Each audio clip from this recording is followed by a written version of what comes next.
Саламатсыздар ма? Менің атым Төлеп Тілек, мен 3-ші класстың оқушысымын. Ғылыми жобаның тақырыбы асық ойынның бала тәрбиесіне пайдасы. Зерттеу мақсаты асық ойынын ойнаудың өзіндік сырларын таныту, ұлттық құндылықтарымызды дәріптеп, жоғары деңгейде назар аудару керектігін көрсету, өткенде зерделеп келешек ұрпаққа насихаттау. Зерттеу міндеті асық ойынның шығу тарихына үңілу, ұлттық құндылықтарымызды дәріптеу, бала тәрбиелеуде ұлттық ойындарымызды пайдалану, қазақтың ұлттық спорт ойындарын меңгерту, алынған мәліметтерді талдап, қорытынды жасау. Тақырыптың өзектілігі: қазақ халқының ұлттық спорт ойындарының бір түрі асық, ол туралы оқып білу. Асық қазақ халқының ежелден келе жатқан ұлттық ойындарының бірі.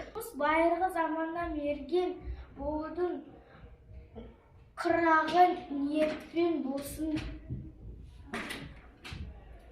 епті болсын деген ниетпен асық ойнатқан. Кезінде ата-бабамыз асық ойнап өскен бала садақты жақсы атады деген. Олай деудің басты себебі асықты бірнеше шақырымда дәл атудың өзі баланың ептілігін арта түсірген. Жаугершілік заманда мерген болудың жылқыда отырып садақ атудың маңызы зор. Асықтың бірнеше түрі бар. Олардың түрлері 4 түлік, малдан алынғанына пайдаланысты ажыратылған. Әдетте қазақ халқы қой шаруашылығымен айналысқандықтан асықтың көбін қой мен ешкіден алған. Алайда елік пен арқар сынды тау аңдарынан алған кездер де көп болған. Асық 4 түлік, мал мен аңдардың санының орта тұсында орналасқан асық жіліктен алынады.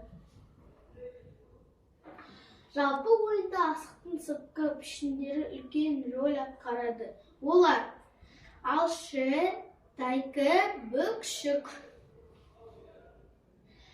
Маған достарымның асық ойыны туралы білетін немесе білмейтіні қызық болды. Себебі бүгінгі таңда ұлттық ойындарымызды ойындататындар қатары аз. Достарымнан ерікті түрде кішігірім сауалнама алдым. Нәтижесі төменде.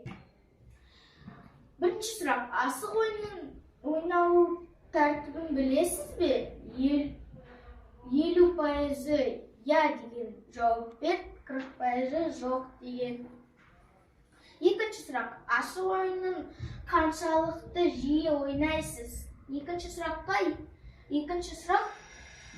екіге